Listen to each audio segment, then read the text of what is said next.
Damos gracias a Belén por esta hermosa alabanza, ¿verdad? Que nos recuerda la petición de Salomón, así que agradecemos a ella y les invitamos a cada uno de los que están viéndonos en este momento a reflexionar sobre aquella hermosa letra. De la misma manera también queremos invitarles a reflexionar, como en cada sección, sobre una cita de Ellen White, una cita realmente maravillosa. El gran conflicto ha terminado, ya no hay más pecado ni pecadores, todo el universo está purificado. La misma pulsación de armonía y de gozo late en toda la creación. De aquel que todo lo creó, mana vida. Luz y contentamiento por toda la extensión del espacio infinito, desde el átomo más imperceptible hasta el mundo más vasto. Todas las cosas animadas e inanimadas declaran en su belleza sin mácula y en júbilo perfecto que Dios es amor. Conflicto de los siglos, página 657. Muchas gracias por esta hermosa cita y en este momento quisiéramos invitar al pastor Sebastián Alvarado, quien es pastor distrital en la iglesia del Distrito de La Paz, ¿verdad? Pastor, bienvenido. Él estará presentando a quien será el expositor ya de este último tema, así que le invitamos a compartir el enlace para que sus amigos, familiares puedan disfrutar también. Y el último expositor será el doctor Sergio Celis. Pastor Sebastián, el tiempo es suyo.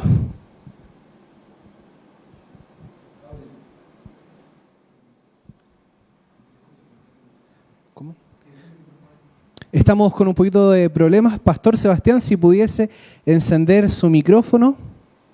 No sé si me está escuchando en este momento. Ahora sí. Ahora sí, perfecto, muy bien. Pastor, adelante, el tiempo es suyo. Muchas gracias, Mauricio. Que el Señor les bendiga y también un saludo afectuoso a nuestros hermanos acá en Santiago y en todas partes de Chile que se han conectado y desde el extranjero. Hemos llegado a la última temática de este simposio que ha sido realmente una bendición y en esta hora nos acompañará el pastor Sergio Celis. Él es docente actualmente en la Facultad de Teología, pero también él es un hombre ya de bastante experiencia en su ministerio. Él está casado con la hermana Nina Yer, tiene 2 hijos, Jaciel y Joyce. Él también en sus 23 años de ministerio se ha desempeñado como pastor distrital, como capellán departamental y actualmente, ¿cierto?, como profesor de teología.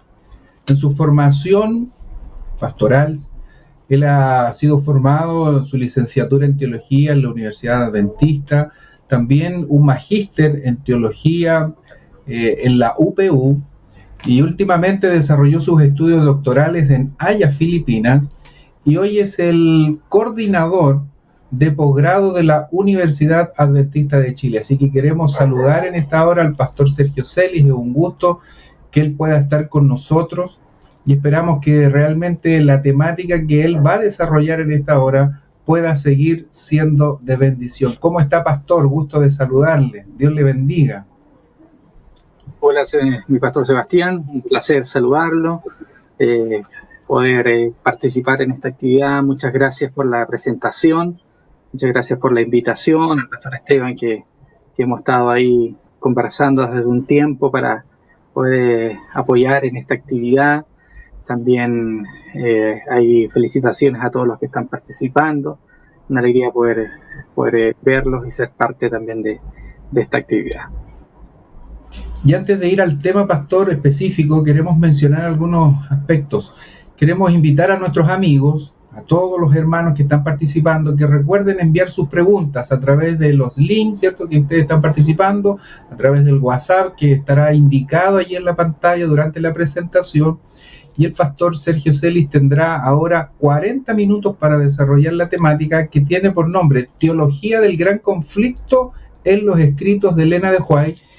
Y luego de terminada esta sección tendremos, ¿cierto?, una ronda de preguntas. Así que, pastor, que el Señor le siga acompañando, lo dirija en esta exposición y que podamos ser bendecidos a través de este estudio.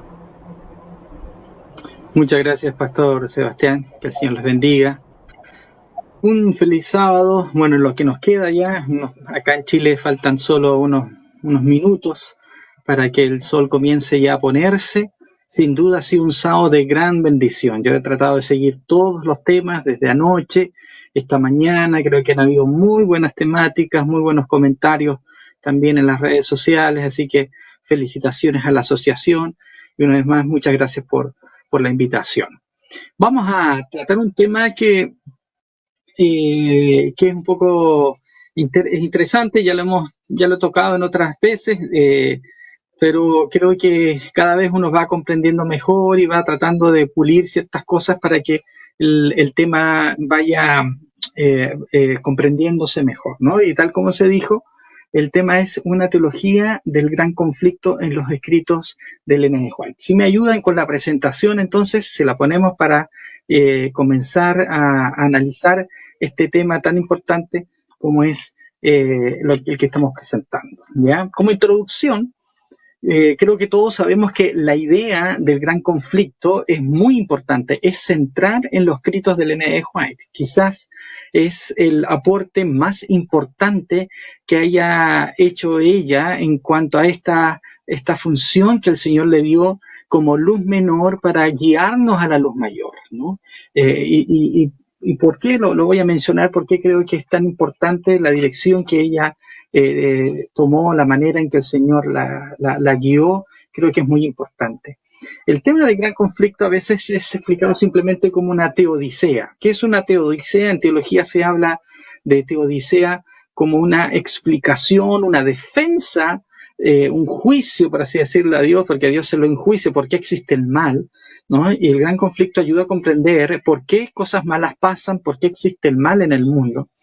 Pero más allá que una teodicea, el gran conflicto provee una completa explicación de la manera en que Dios gobierna, que Dios dirige el universo, es la estructura, el telón de fondo sobre el cual nosotros podemos colocar la Biblia y poder entenderla mucho mejor, ¿no? Es muy importante en ese sentido el poder comprender, tener una clara comprensión de lo que es el gran conflicto. Ahora, es interesante cuando uno estudia lo que ella enseña respecto al gran conflicto, nosotros nos vamos a dar cuenta de que en su presentación ella tiene declaraciones bastante claras, bastante precisas, a pesar de que ella no tuvo ninguna formación teológica. Ella no pretende ser una erudita, ella no pretende presentarse como teóloga, sino que ella presenta a partir de la palabra del Señor, a partir de la Biblia, una comprensión clara y precisa de ciertos elementos que muchos de ellos estaban siendo discutidos en aquella época. Y ella no se abstrae de la teología, por así decirlo. Ella dice, no, eso no, sino que ella llega a comentar ciertos temas, usar terminología y usar conceptos que estaban siendo debatidos en su época, lo cual muestra la profundidad de lo que el Señor le reveló a ella y la comprensión cabal que ella tuvo de la cosmovisión general de la Biblia, de la enseñanza general de la Biblia, a la luz del gran conflicto. Es muy importante entonces que nosotros podamos comprender eso. Entonces, antes de quizás entrar directamente a lo que ella nos dice el gran conflicto, sería bueno que nosotros repasáramos el contexto teológico que había en el surgimiento de la Iglesia y en el tiempo de Ellen G. White, ¿no? En el siglo XIX. Nosotros nos vamos a encontrar que en la Norteamérica del siglo XIX habían varios elementos que estaban presentes y que nosotros vamos a ir mencionando ahora. Lo primero que vamos a decir que en Estados Unidos, hasta ese momento, la voz predominante había sido mayormente el calvinismo, principalmente a través del puritanismo que había llegado a Norteamérica junto con los primeros padres peregrinos. Seguramente los que conocen algo de historia recordarán cómo en el siglo XVII comenzaron a llegar cantidades de este tipo de religiosos a la costa este de Estados Unidos buscando libertad. ¿Ya? Los puritanos eran mayormente ingleses o digamos procedían de Inglaterra, eran anglicanos, pero que no estaban conformes con la manera en que la iglesia anglicana estaba conduciéndose, como las cosas estaban yendo en Inglaterra. Los puritanos habían logrado cierta influencia e incluso cierto dominio en Inglaterra. Nunca se consolidó es una reforma más profunda como los puritanos querían. Ellos querían purificar la iglesia anglicana. Bueno, los puritanos, viendo que las cosas no funcionaban en Inglaterra, se fueron de allí, algunos se fueron a Holanda, y luego comenzaba una migración bastante importante desde estos países, desde Inglaterra, desde Holanda, hacia las costas americanas, y ahí conocemos la historia del Mayflower, como cuando llegan, ¿no es cierto?, a Estados Unidos y comienzan una colonia especial donde ellos quieren establecer un nuevo país, por así decirlo, ¿no? un nuevo gobierno, una nueva nación, pero que estuviese basada en las leyes de Dios, lo cual es un concepto muy importante, puritano, calvinista, y como buenos calvinistas, ¿no es cierto?, ellos también, la mayoría de los puritanos eran calvinistas, ellos tenían una concepción bastante elevada de la soberanía divina, con este tema del determinismo y la predestinación, ¿no? Los que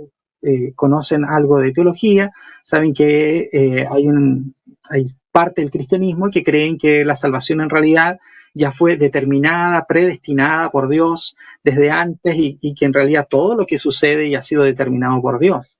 Y bajo una concepción calvinista, y disculpe que me detenga aquí un poquito para que ustedes puedan entender esto, bajo una concepción calvinista no hay ningún tipo de opción o digamos de comprensión o espacio para un gran conflicto, ¿no? Dios ya determinó todo, nadie aquí lo va a venir a intentar, digamos, objetar, cuestionar o poner en jaque a Dios. No hay posibilidad, desde una comprensión determinista, de una posición calvinista, no hay posibilidad de que Dios entre en un conflicto con nadie, porque a Dios nadie le puede discutir nada.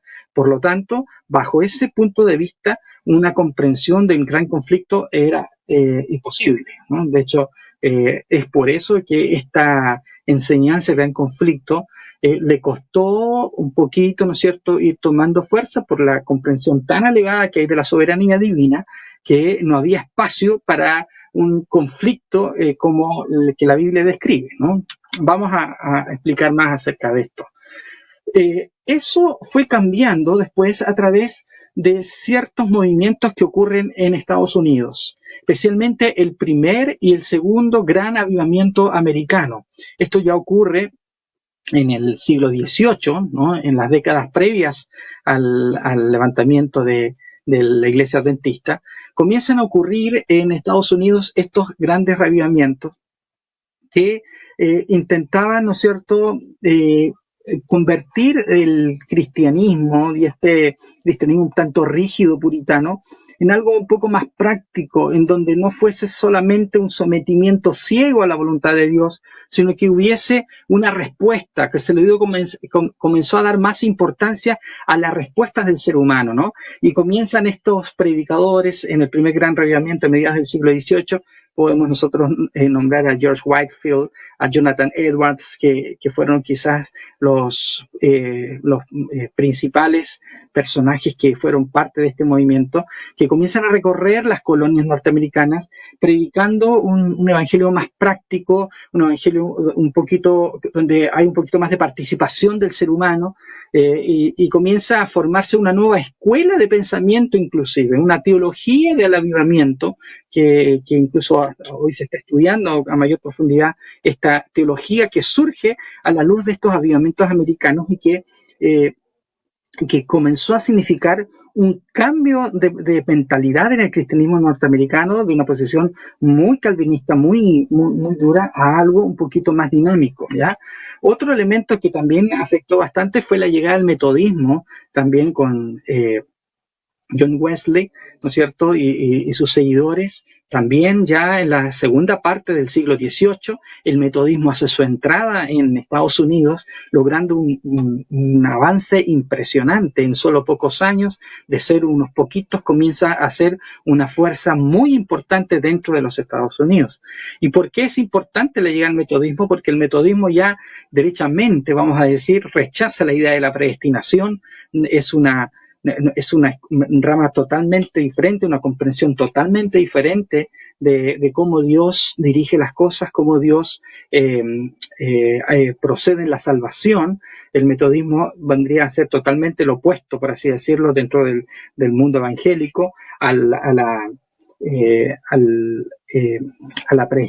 predestinación, y mucho más cercano a lo que nosotros creemos que es lo que la Biblia enseña, ¿no? Con una opción a que el hombre pueda responder a la gracia divina, que no hay una determinación de Dios en cuanto a esto, sino que hay opción para el libre albedrío, y cosas que en el calvinismo tienen muy poco espacio. Hay una explicación, pero que no es suficiente, ¿no? Junto con esto, en el segundo gran avivamiento también se levanta un grupo de personas, o vamos a decir, un movimiento que es conocido como el movimiento restauracionista, que fueron en realidad movimientos así que se dieron en varias partes de Estados Unidos, con una clara tendencia también hacia romper con las tradiciones religiosas existentes hasta el momento, especialmente con el calvinismo, que debiéramos decir, y con el catolicismo, para poder volver a la religión, al cristianismo primitivo, bíblico, sin ninguna influencia teológica, sin ninguna influencia, vamos a decir, de la tradición eclesiástica, sino que fuese netamente bíblico. Ese es el movimiento restauracionista, y como algunos de ustedes quizás sabrán, algunos de estos pioneros, ¿no?, por mencionar a Joseph Bates, James White, ¿no?, venían de estos movimientos restauracionistas, ¿no? En especial Joshua Himes, Bates y White pertenecieron a uno de estos movimientos, que fue la Conexión Cristiana. Por lo tanto, también ejercieron una influencia importante en el surgimiento del movimiento adventista, en el deseo de querer restaurar las verdades bíblicas para este tiempo, ¿ya? Como dijimos, los movimientos restauracionistas también rechazaban la predestinación y rechazaban otras doctrinas del cristianismo, como por ejemplo la Trinidad, con todas las consecuencias que algunos de ustedes sabrán que hubo, las discusiones que hubo dentro de la iglesia al respecto de este tema. Por lo tanto, ¿no es cierto?, vemos que en Estados Unidos está ocurriendo un cambio, está habiendo, ¿no es cierto?, una especie de movimiento de una comprensión muy determinista de la salvación y de la manera en que Dios dirige las cosas, ¿no? La comprensión de Dios mismo, la salvación y de la providencia divina, finalmente, ¿no?, cómo Dios va dirigiendo la historia, a una posición un poquito más dinámica, un poquito más de participación del ser humano. No es todo voluntad de Dios, el hombre también tiene participación, y por lo tanto lo que hoy en día se conoce una posición más sinergista. ¿Qué quiere decir eso? Que no es Dios el único que actúa, como es en el monergismo, sino que la historia y la salvación también tiene cierta participación humana, y por lo tanto es una posición un poquito más sinergista, ¿ya? No un sinergismo legalista, que esa es otra cosa, sino un sinergismo bíblico, yo lo diría, donde hay cabida para la respuesta del ser humano. Y el último movimiento que yo mencionaría dentro de este contexto teológico que se forma en el siglo XIX es algo que ocurre dentro del mismo calvinismo, especialmente dentro de las iglesias congregacionalistas, que son las herederas del puritanismo, y también en la iglesia presbiteriana, también de fuerte influencia puritana y calvinista.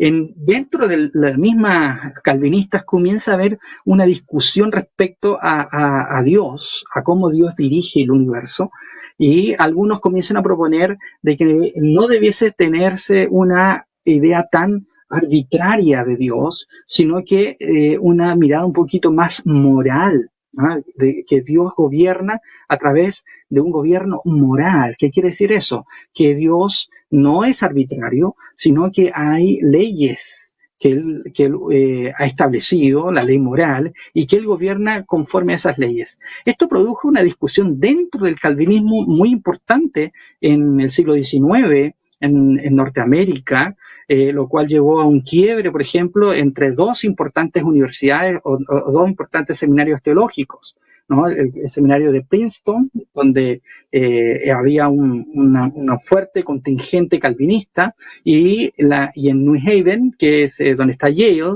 donde había un grupo de teólogos que defendían esta nueva teología, por así le llamaban, ¿no? La nueva teología de New Haven.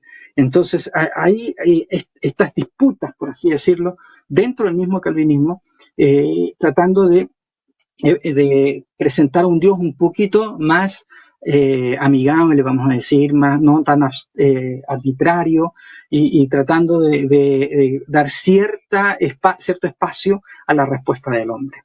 Noten ustedes que en Norteamérica, entonces, en el siglo XIX, vemos una discusión importante entre aquellos que creen en la predestinación de todo, como los calvinistas, y entre aquellos que dan cierta cabida a las criaturas y al libre albedrío. Y es en este contexto que Elena de White comienza a escribir y a recibir las revelaciones del Señor respecto al tema, para que ustedes puedan ver cómo el Señor igual preparó el terreno fuera del cristianismo para que estas voces sean escuchadas, ¿no? Si no hubiese ocurrido este cambio en Norteamérica, quizás nunca se hubiese entendido cabalmente lo que es el gran conflicto. Hay mucho mejor recepción de la idea del gran conflicto gracias a estas discusiones que pueden haber. En la siguiente diapositiva yo quiero presentar brevemente, porque ya lo hizo anoche el doctor Daniel Plenk, y hoy día en la mañana también algunos hablaron de esto, de cómo Elena de White fue recibiendo algunas de las enseñanzas del gran conflicto, ¿no? Podemos decir que todo comienza el 13 de marzo de 1858, cuando Elena de White tiene esta visión del gran conflicto durante un funeral en Lovett's Grove, en Ohio, ¿no es cierto? Lo mencionó anoche el doctor Plank, que llevó a la publicación de un librito en unos meses más tarde, en septiembre. Perdón, ahí está mal la fecha, es 1858, no 1854, me van a disculpar. La publicación de la visión de esta del gran conflicto en el libro Spiritual Gifts, tomo 1, que como también bien se dijo, hoy aparece como la segunda parte del libro de primeros escritos, ¿no? Para que ustedes puedan leer ese primer informe de la visión que ella recibió del gran conflicto. Luego hubieron otros tomos de esta misma serie. En 1864 salen los tomos 3 y 4, salió un tomo 2 por supuesto ahí también, pero que no estaba muy relacionado con la misma temática. En 1870 comienza a salir ahora una segunda serie de libros llamados The Spirit of Prophecy, y son la base para lo que va a ser después de la colección del gran conflicto que nosotros conocemos. El tomo 1 de Spirit of Prophecy, que sale en 1870, es la base para lo que va a ser después Patriarcas y Profetas. El tomo 2 es la base para lo que va a ser El Deseo de todas las gentes. Luego el tomo 3, que tiene también algunas partes que pertenecen al Deseo de todas las gentes, más la sección que llega a ser después Los Hechos de los Apóstoles. No son los mismos, sino que vamos a decir que después Elena White editó este material. En 1882 sale Primeros Escritos, donde se vuelve a publicar, como dije, la primera parte de Spiritual Gifts. Sale otro libro en 1884, que es el tomo 4 de Spirit of Prophecy, que es la base para el conflicto de los siglos. Es en 1888 donde sale la primera edición ya definitiva, no definitiva, porque es revisada después en 1911 con unos ligeros cambios, que es la primera versión, digamos, definitiva del conflicto de los siglos en 1888, pensando en un público no denominacional, no adventista, tratando de llegar a estas personas con este mensaje. En 1890 viene Patriarcas y Profetas, ¿no? Que también, como dije, basado en las publicaciones anteriores, pero mucho más desarrollado, con una comprensión mucho más clara de la misma hermana Elena respecto al mensaje que el Señor quiere que transmita. En 1898 viene El deseo de todas las gentes, quizás el libro favorito de algunos, por ejemplo, el libro favorito de mi esposa, de Ellen G. White, es El deseo de todas las gentes, porque la manera en que se describe a Jesucristo ahí sin duda impacta los corazones. En 1911 se publica Los Hechos de los Apóstoles, y en 1917 sale el libro Profetas y Reyes, que, como quizás algunos saben, era el libro que la hermana White estaba trabajando durante sus últimos meses de vida, cuando ella fallece en 1915. El trabajo quedó inconcluso, y así que sus secretarios, ¿no es cierto?, bajo indicaciones de ella, buscando materiales que ella ya había publicado previamente respecto a esta parte de la historia que faltaba cubrir, ¿no? Se pudo, ¿no es cierto?, completar el libro con libros, digamos, escritos de ella, ¿no es cierto?, basados en escritos que ella ya había dejado durante su vida, y es publicado finalmente en 1917.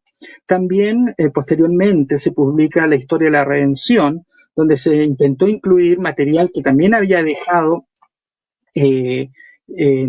respecto al tema y que no habían sido publicados, ¿no? Algunos de ellos de Spirit of Prophecy, de esa colección, que no fueron incluidos después en la colección final y que pudieron también ser incluidos aquí en este último libro que seguramente ustedes han leído y que muchos conocen, ¿no?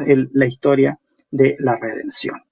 Con este breve contexto histórico nos vamos ahora derecho, en el tiempo que nos queda, a las ideas principales que nosotros encontramos al estudiar el Gran Conflicto. Yo creo que en mi estudio que he hecho, yo pienso que nosotros debiéramos entender el Gran Conflicto, esta cosmovisión.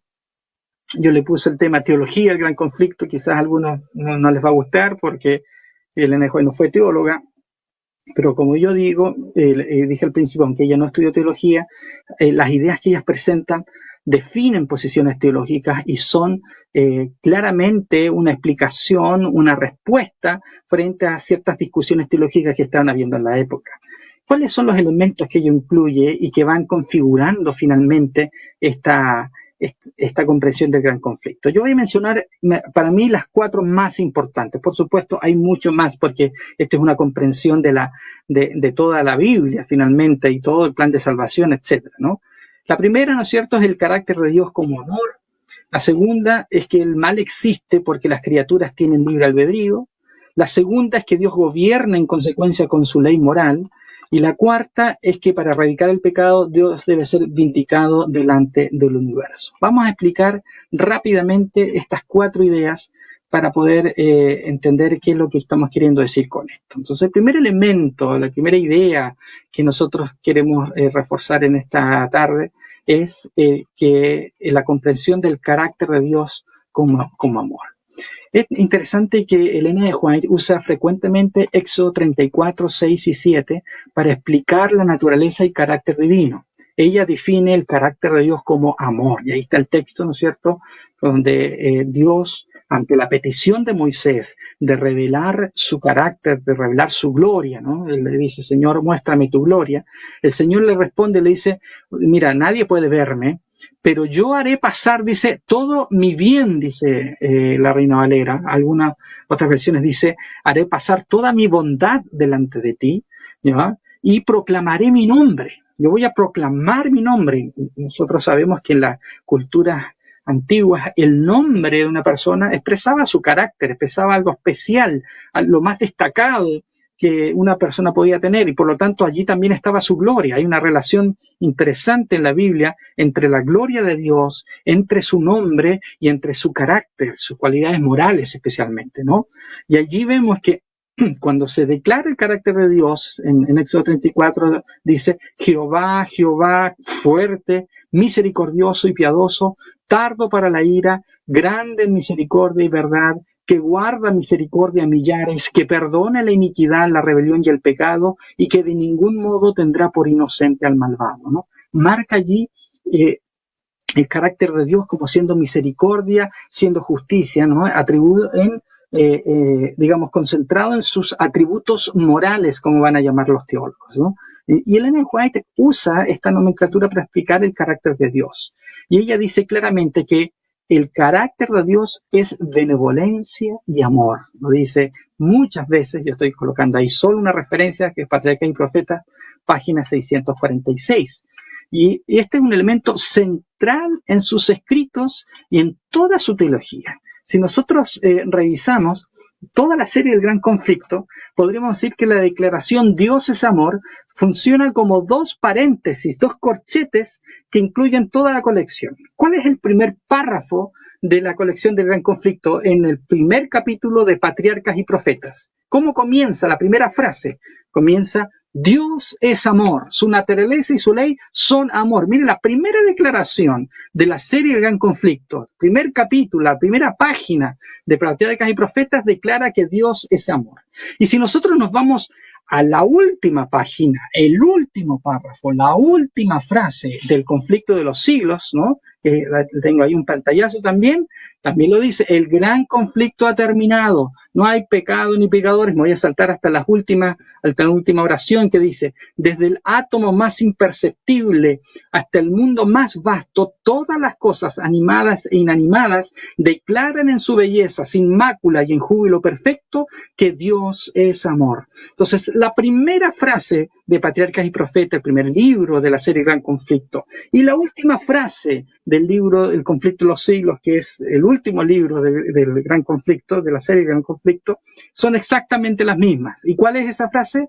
Dios es amor. El Gran Conflicto comienza con una comprensión de Dios como amor y termina con una comprensión de Dios es amor. Por lo tanto, es un elemento importantísimo en la comprensión de Ellen White en cuanto a el Gran Conflicto.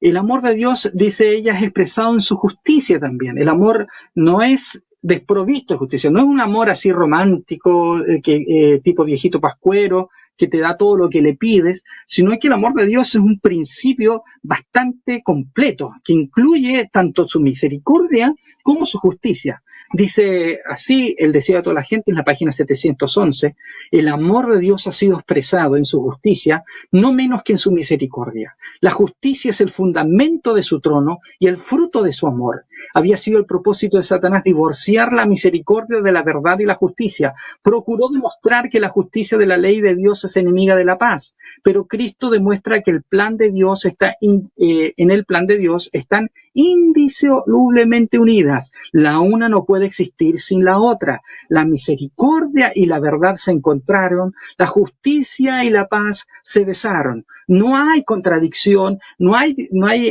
este antagonismo que causa Satanás entre la justicia de Dios y su misericordia, porque el amor de Dios incluye ambas cosas y ambas cosas son el fundamento del gobierno de Dios.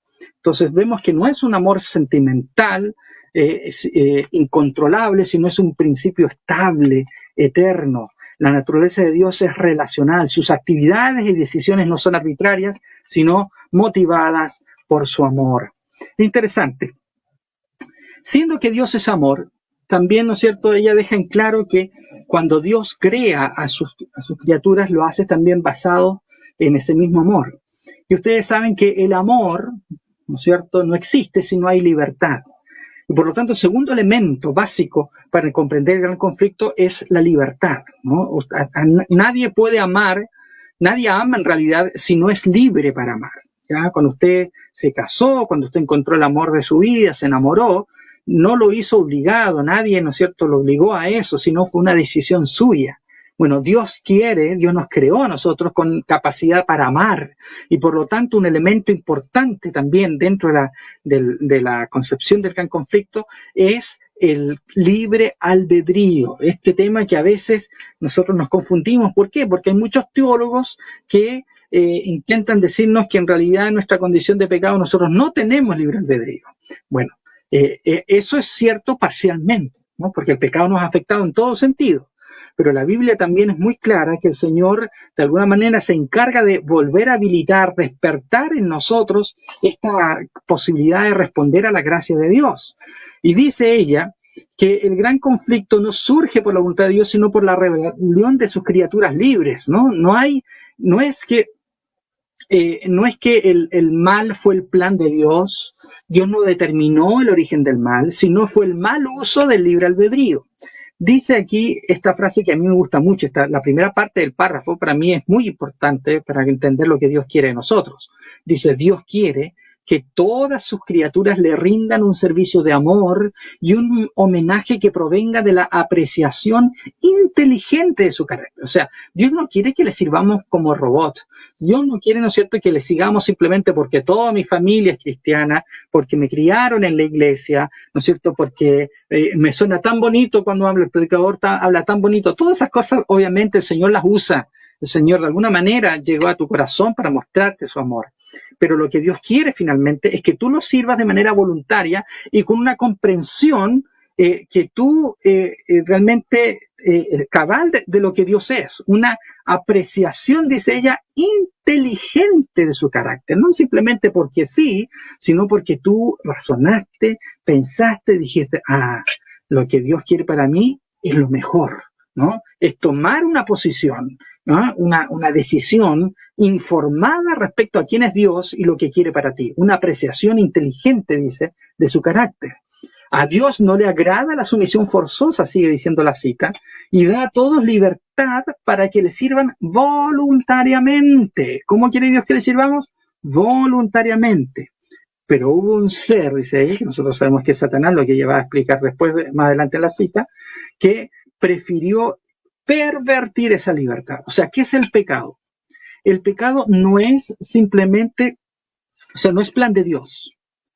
El pecado no estaba contemplado, no era lo que Dios quería para nuestros planes de manera ideal. No significa que Dios nos adelantó, Dios sabía que existía esa posibilidad, Dios sabía, ¿no es cierto?, que creándonos con libre albedrío, Él estaba corriendo un riesgo, pero Él deseó igual correr el riesgo, prefirió correr ese riesgo, porque si no, nunca hubieran existido criaturas con las cuales compartir su amor. Y bueno, y vamos a pasar toda la eternidad entendiendo cómo funciona eso, porque el Señor, ¿no es cierto?, decidió crearnos igual para poder estar con nosotros. Podemos adelantar esa respuesta que acabo de mencionar, que sin ese riesgo, nunca hubiesen existido criaturas con las cuales Dios podía compartir su amor.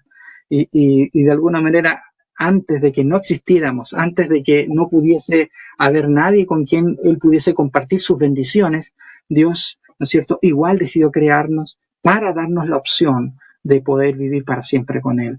¿Ya? Satanás pervirtió la libertad que Dios le dio, y eso lo dice ella claramente. Aquí tenemos un par de citas donde se afianza esto, que Dios no obliga al hombre a obedecer, sino que el hombre debe decidir. A Dios no le agrada que nosotros estemos obligados a obedecerlo. Nos vamos a saltar estas citas porque el tiempo avanzando.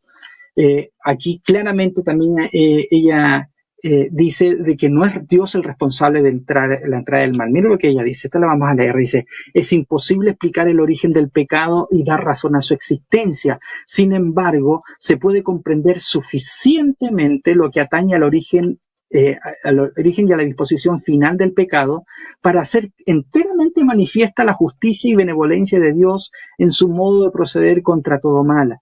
Nada se enseña con mayor claridad en las Sagradas Escrituras que el hecho de que Dios no fue nada responsable de la introducción del pecado en el mundo y de que no hubo retención arbitraria de la gracia de Dios ni error alguno en el gobierno divino que dieran lugar a la rebelión. El pecado es un intruso y no hay razón que pueda explicar su presencia. Es algo misterioso e inexplicable. Excusarlo equivaldría a defenderlo. No era el plan de Dios. No hay excusa para la existencia del pecado. No, es que no era necesario. Podríamos haber vivido por la eternidad felices en comunión con Dios. No hay manera de poder justificar la entrada del pecado. Pero sí, la hermana Juez dice que nosotros podemos comprender de que Dios no es responsable del pecado y que es el resultado de nuestro libre albedrío, ¿no? No tanto de Satanás, de Lucifer, como también de nuestros primeros padres, Adán y Eva, que eligieron, digamos, desconfiar de Dios. Entonces, hay todavía posibilidad de responder a la gracia de Dios, ¿no? Ya lo dice claro que Dios no obliga a nadie, nosotros podemos responder a esto. Entonces, vemos cómo Satanás se aprovecha de esto. Y en el diálogo que él tiene con la mujer allí en Génesis capítulo 3, es interesante cómo ella muestra cómo la Biblia muestra en primer lugar que Satanás intenta colocar una desconfianza en la mujer con las indicaciones divinas. Dice, así que Dios no quiere que ustedes coman, así que Dios está restringiendo sus libertades. Entonces, desde el principio, la acusación de Satanás es que la libertad individual y las instrucciones divinas no son congruentes, ¿ya? ¿Para qué Dios nos da libertad si después nos restringe esa libertad? Y creo que ya se ha explicado, ¿no es cierto?, en algún momento en la escuela sabática, escuchaba al pastor Nelson Tapia, ¿no es cierto?, explicar muy bien cómo la ley no es contraria a la libertad que Dios nos da, contrario, ¿no es cierto?, debido a a lo que somos, debido a que bueno, en nuestra condición natural, digamos, sin pecado ya era necesario porque éramos libres, pero la libertad también es un riesgo porque nos podemos equivocar. Entonces, para guiarnos, Dios nos dio la ley, y más aún en pecado necesitamos un guía, una instrucción de Dios para no seguir cometiendo errores. Por lo tanto, la ley es una expresión del amor de Dios para que nosotros seamos felices, para encontrar el camino y no simplemente irnos por ahí por la vida. O sea, Dios nos dio libertad, pero la libertad también, ¿no es cierto?, debe ser guiada, porque una libertad sin guía nos puede llevar a consecuencias desastrosas, ¿no? Por mucho que usted quiera, ¿no es cierto?, tener libertad para hacer cualquier cosa, usted sabe que en algún momento esa libertad es peligrosa. Estamos viviendo ahora un tiempo donde nuestras libertades están siendo restringidas, pero entendemos que la intención, ¿cierto?, del gobierno, al no permitirnos salir en ciertos horarios, al restringirnos de repente en las fases que estamos, ciertas libertades, es para el bien de todos, ¿no? Es para que podamos estar bien. Bueno, las leyes de Dios tienen ese propósito también, el poder hacernos felices, el buscar el camino que sea mejor para cada uno de nosotros. Tercer elemento que nosotros mencionamos es que Dios gobierna este universo a través de una ley moral, ¿ya? Y que por lo tanto Dios se propone ser mismo el consecuente con sus leyes morales. Bueno, sabemos que una de las acusaciones de Satanás fue contra la ley moral. Dios había establecido esas leyes morales y Satanás, ¿no es cierto?, dice esas leyes, ¿no es cierto?, no son buenas, ¿no? Y Dios decidió, dentro del conflicto, mantenerse fiel a eso. Mire algunas declaraciones de Ellen White que sostienen esto. Dice, Dios podría haber destruido a Satanás y a los que simpatizaban con él tan fácilmente como nosotros podemos arrojar una piedrecita al suelo, pero no lo hizo. La rebelión no se había de vencer por la fuerza, solo el gobierno satánico recurre al poder compulsorio. Los principios del Señor no son de ese orden. Su autoridad descansa en la bondad, la misericordia y el amor. La presentación de estos principios es el medio que quiere emplear. Noten ustedes, el gobierno, dice, de Dios es moral, y la verdad y el amor han de ser la fuerza que lo haga prevalecer. En otras palabras, el gran conflicto, mis queridos hermanos, no es un conflicto de fuerzas, no es quién es más fuerte, si Dios o Satanás, porque sabemos que Dios es más fuerte. Dios podría destruir a Satanás muy fácilmente, dice acá esta declaración, pero Dios ha decidido enfrentar el conflicto no por la fuerza, sino intentando convencer a todas las criaturas del universo de que su bondad, su misericordia, su amor es lo mejor para el universo. Y sabía Dios que eso iba a demorar mucho, pero sabía Dios que era lo que finalmente iba a dar mejor resultado, porque así, solamente así, las criaturas le iban a obedecer de manera voluntaria y no forzosa, no forzada, como es lo que Él quiere. Él quiere que lo amemos de manera voluntaria. Y por lo tanto, Él se propuso responder al gran conflicto no por la fuerza, sino actuando en todas sus cosas por amor. Noten ustedes, Dios quiere demostrar que su ley es una expresión de su amor, no es una situación arbitraria. Y la ley no es algo arbitrario sobre el cual Dios se basa, sino que la ley es la expresión de su amor, y esa ley, ¿no es cierto?, Dios la usa para gobernar el universo. Yo creo que este tema ustedes lo conocen, estas citas, no las vamos a leer por el tiempo, pero esta cita sí la vamos a leer. Dice que el poder y la autoridad del gobierno de Dios serán empleados para vencer la rebelión. Dios va a usar todos los medios para poder vencer la rebelión. Sin embargo, dice, todas las manifestaciones de su justicia retributiva estarán perfectamente en armonía con el carácter de Dios. Dios misericordioso, paciente y benévolo. ¿Ya?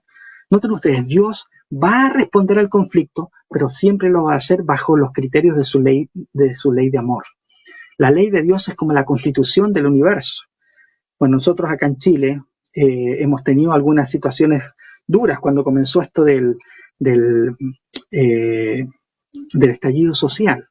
Y muchos han acusado al gobierno de que la manera de contestar a la gente que estaba protestando fue más allá de lo que la ley les permite, ¿no? Y ustedes todos saben el contexto de lo que estoy queriendo decir.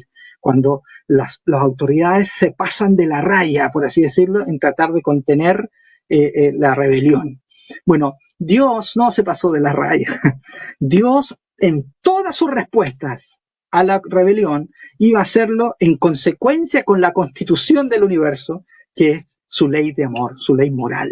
Dios nunca iba a proceder en contra de su ley moral. Dios en todas sus manifestaciones dice, estará todo perfectamente en armonía con su carácter. Nunca Dios va a actuar de una manera abusiva, Dios nunca va a actuar de una manera engañosa o teniendo preferencia de unos sobre los otros. Dios se ha propuesto dentro del universo basar todas sus decisiones en su ley moral.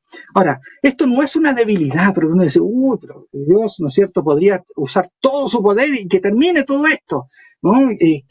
¿Por qué tan débil Dios, no? Bueno, justamente es todo lo contrario, porque Él, su grandeza, su gloria, lo muestra en su amor, no en su destrucción, en su gracia, no en su ira, ¿no? Allí está manifestada lo más maravilloso de nuestro Dios. Y quizás a nosotros nos cuesta comprender desde este lado del conflicto, pero cuando lleguemos al cielo nos dar cuenta de que Dios siempre actúa de la manera más justa, más amorosa posible para poder responder a lo que se estaba cuestionando acerca de Él. Por lo tanto, tenemos que aprender a confiar en Él, que Él está haciendo lo mejor, está haciendo lo más que puede para poder librarnos del conflicto. Bueno, ahí hay otra cita en donde dice que los principios de bondad, misericordia, amor enseñados y puestos en práctica por nuestro Salvador son fiel trasunto de la voluntad y del carácter de Dios. Entonces luego dice que Dios quiere hacernos felices, si pudiera hacerlo de acuerdo con las leyes de su gobierno y la justicia de su carácter. Entonces Dios va a hacer todo lo posible que siempre que esté de acuerdo con su carácter de amor. Dios no va a actuar de otra manera que sea diferente a la que Él sabe que es mejor para nosotros. Y eso tiene que ver con su carácter de amor por nosotros y por todo el universo. Muy bien, cuarto y último elemento es que finalmente el gran conflicto solamente va a terminar cuando no haya ninguna duda respecto a la manera en que Él actúa del universo. Y allí nosotros podemos leer el gran conflicto, páginas 488, 489, como muestra que la manera en que Dios respondió a las acusaciones de Satanás. Y ahí quizás en el último párrafo que está ahí en la diapositiva, podemos mencionar allí desde la segunda línea al final dice, para bien del universo entero a través de la edad y sin fin, era preciso dejar que el mal llegase a su madurez y que Satanás desarrollase más completamente sus principios a fin de que todos los seres creados reconociesen el verdadero carácter de los cargos que arrojara Satanás contra el gobierno divino, a fin de que quedaran para siempre incontrovertibles la justicia y la misericordia de Dios, así como el carácter inmutable de su ley. O sea, el gran conflicto y todas las consecuencias del pecado que han habido, ¿cierto? Dios deja que sucedan hasta que no haya ninguna duda respecto a que el proceder de Dios ha sido justo. Es interesante que la vida de Jesús y la muerte de Cristo confirman esto. El plan de salvación centrado en Jesucristo es la clave de la vindicación del carácter de Dios, es finalmente la respuesta de Dios hacia el conflicto. Por eso la hermana White deja muy claro de que la muerte de Cristo no solamente vino a salvarnos a nosotros, sino que también Él viene a cumplir la ley, Él viene a vindicar al Padre, y viene a demostrar que las acusaciones de Satanás están equivocadas. La mayor y más importante vindicación de Dios en el plan de salvación ocurre en la cruz. Es allí donde Satanás es finalmente derrotado, es allí donde todo queda esclarecido. La cruz es la que da las respuestas a todo el tema del gran conflicto. Aquí la hermana Juárez lo dice claramente en el deseo de toda la gente, que es en la vida y la muerte de Cristo donde finalmente las acusaciones de Satanás son refutadas y que Dios había dado al hombre una evidencia inequívoca de su amor. Es la cruz la que refuta y contesta todas las preguntas del gran conflicto. Bueno, vamos a saltar también estas citas, pero que muestra cómo la muerte de Cristo muestra cómo la ley de Dios es válida, cómo, ¿no es cierto?, es posible obedecerla, muestra que la justicia de Dios no destruye su misericordia, que el pecado puede ser perdonado, las acusaciones de Satanás son refutadas, que repetí la cita anterior, y luego también está esta cita de patriarcas y profetas muy conocida, que el plan de redención, dice, tenía un propósito todavía más amplio y profundo que el de salvar al hombre. Cristo no vino a la tierra solo por este motivo, no vino meramente para que los habitantes de este pequeño mundo acatasen la ley de Dios, como debe ser acatada, sino que vino para vindicar el carácter de Dios ante el universo. Noten aquí lo que el pastor Alberto Tin acaba de mencionar, la vindicación ocurre en la obra de Cristo, no en la de la criatura. Por supuesto, nosotros estamos incluidos allí, hay algo de eso. Sin embargo, el elemento central es Jesucristo viviendo, muriendo por nosotros y contestando todas las respuestas de Cristo. Luego hay un segundo capítulo de eso, que es el juicio investigador, donde finalmente esa intercesión de Cristo sigue aplicando la provisión hecha en la cruz, ¿no es cierto? Y mostrando delante del universo, contestando, ¿no es cierto?, para que no haya ninguna duda, las respuestas, ¿no es cierto? Está lo que Cristo hizo en la cruz, la provisión completa para nuestra salvación, y luego la aplicación, ¿no es cierto?, de la sangre de Cristo a cada uno de nosotros en el juicio investigador frente a los seres creados, frente a las inteligencias celestiales, y allí, ¿no es cierto?, se refleja, me gusta lo que dice allí en la mitad del párrafo, que ahí en el juicio, ahí en la intercesión de Cristo, se refleja la luz de la cruz del Calvario, y allí podemos obtener una comprensión más clara de los misterios de la redención. La salvación del hombre se cumple a un precio infinito para el cielo, el sacrificio hecho corresponde a las más amplias exigencias de la ley de Dios quebrantada. Jesús abrió el camino que lleva al trono del Padre, y por su mediación pueden ser presentados ante Dios los deseos sinceros de todos los que a Él se lleguen con fe. Noten ustedes, ¿no es cierto?, cómo en el santuario celestial se sigue intercediendo por nosotros gracias a lo que Cristo estaba haciendo, ¿no es cierto? Y ahora también, ¿no es cierto?, en el conflicto de los siglos, página 650, se muestra cómo la erradicación final del pecado se puede realizar gracias a que se ha vindicado, se ha respondido a las acusaciones de Satanás. Dice, el propósito del gran rebelde consistió siempre en justificarse y en hacer aparecer al gobierno de Dios como responsable de la rebelión.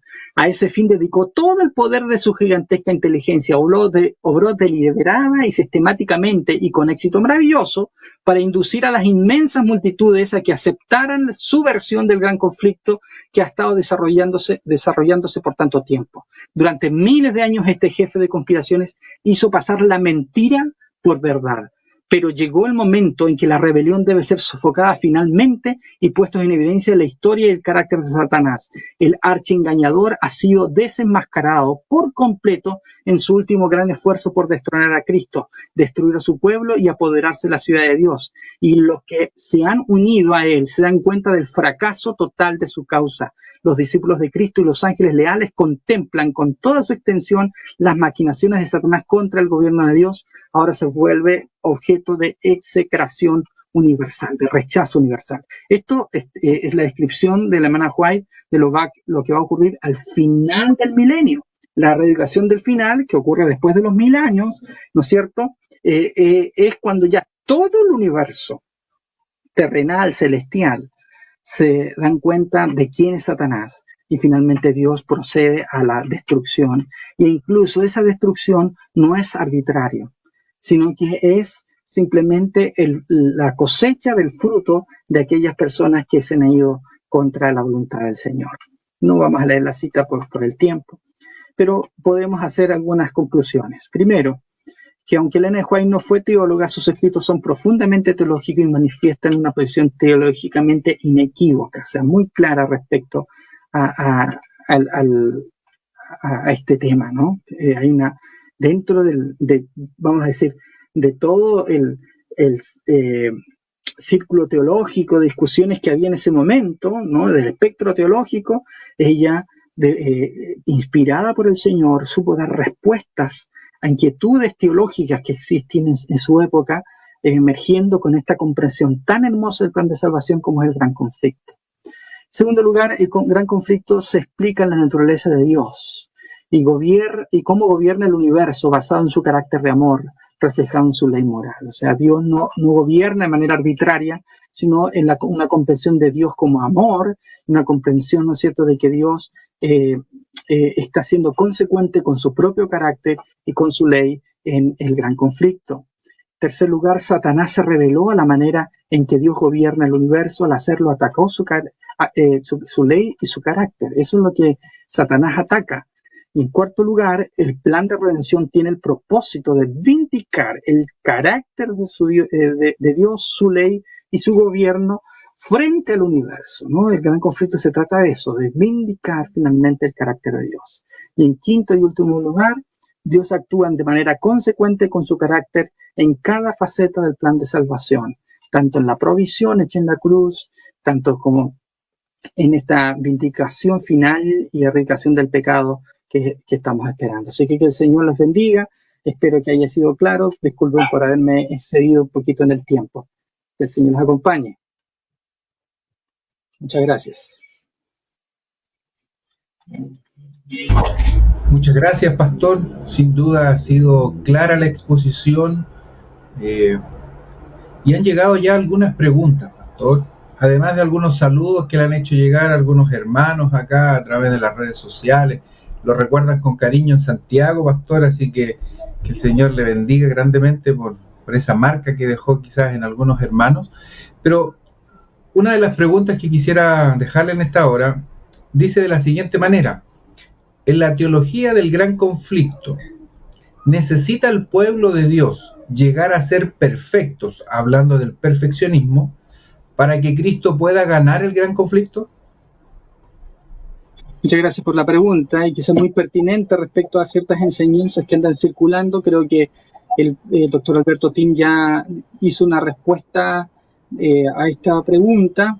Yo diría lo mismo, ¿no es cierto?, que él dijo, que si bien es cierto esta idea de perfección, esta idea de que debemos nosotros desarrollar un carácter semejante a Cristo, sin duda es está presente en la Biblia, está presente en los escritos de Elena de White. Creo que la manera en que nosotros, aunque algunos hermanos están entendiendo la idea de perfección y de una vida sin pecado y de la semejanza de Cristo, no es teológicamente balanceada, ¿ya?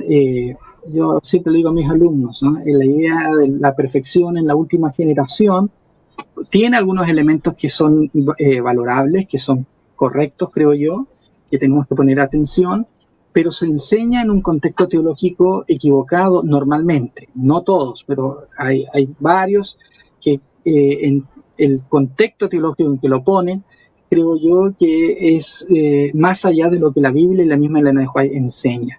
En ese sentido, creo que la declaración del Dr. Tim es muy sabia. Primero, recordar que la vindicación es lo que Cristo hace en la cruz. La victoria se logra en la cruz.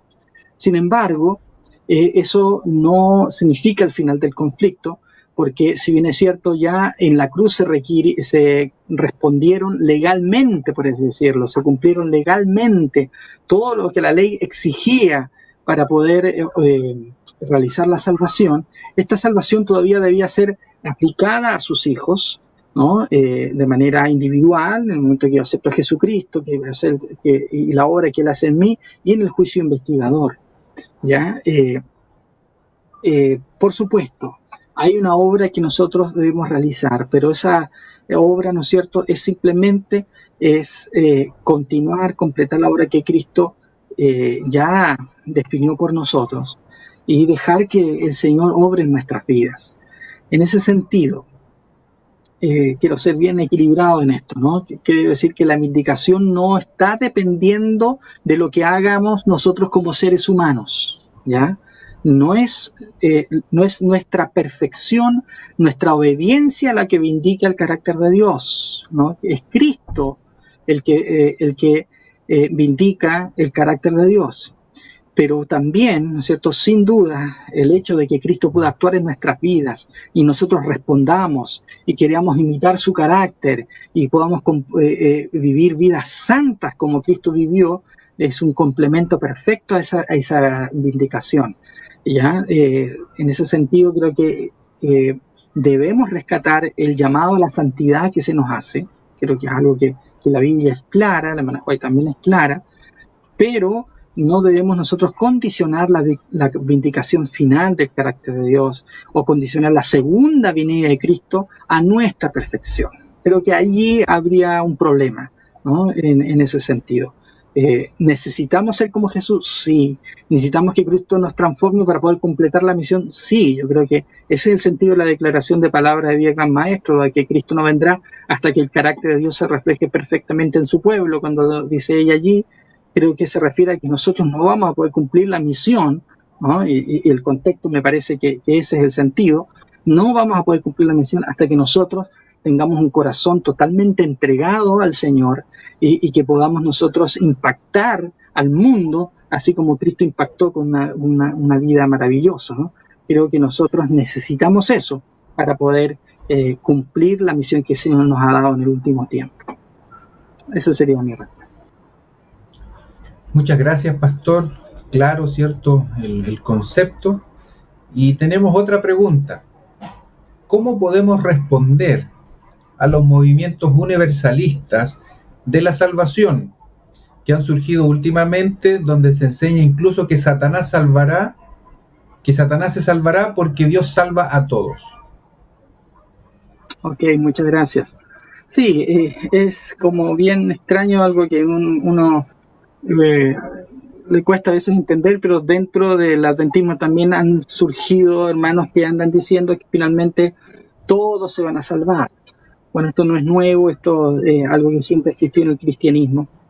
Creo que para poder llegar a esas conclusiones es necesario torcer las escrituras, ¿no?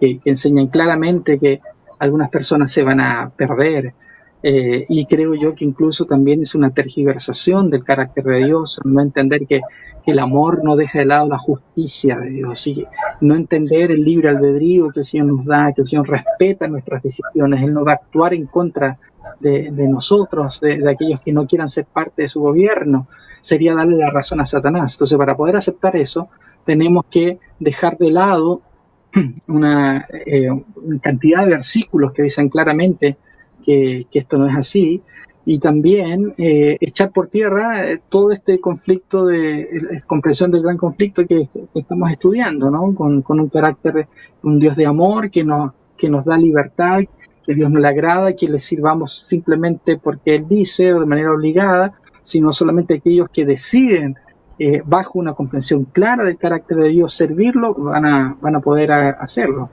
Creo que es un tema que tenemos que comenzar quizás a elaborar un poquito mejor para poder dar una respuesta. Dicho sea de paso, queremos en un mes y medio más tener una actividad semejante a esta con la universidad, donde trataremos algunos de estos temas respecto a la salvación, el perfeccionismo y también el universalismo. Así que estén atentos a la información que pronto va a salir respecto a esto, y vamos a tratar ese tema también. Muchas gracias, pastor, y sin duda vamos a estar atentos a ese desarrollo, ¿cierto?, de estudio. Y por último quisiera mencionar lo siguiente. En la presentación se empezó hablando de los distintos movimientos teológicos que habían en el surgimiento de la Iglesia Adventista, ¿cierto? Entonces ahora surge la pregunta que nos ha llegado. ¿Pudieron de alguna manera estos movimientos influir en la teología adventista y en el pensamiento de Elena de White en alguna manera, considerando que nadie piensa desde cero? ¿O nadie comienza desde cero elaborando ideas?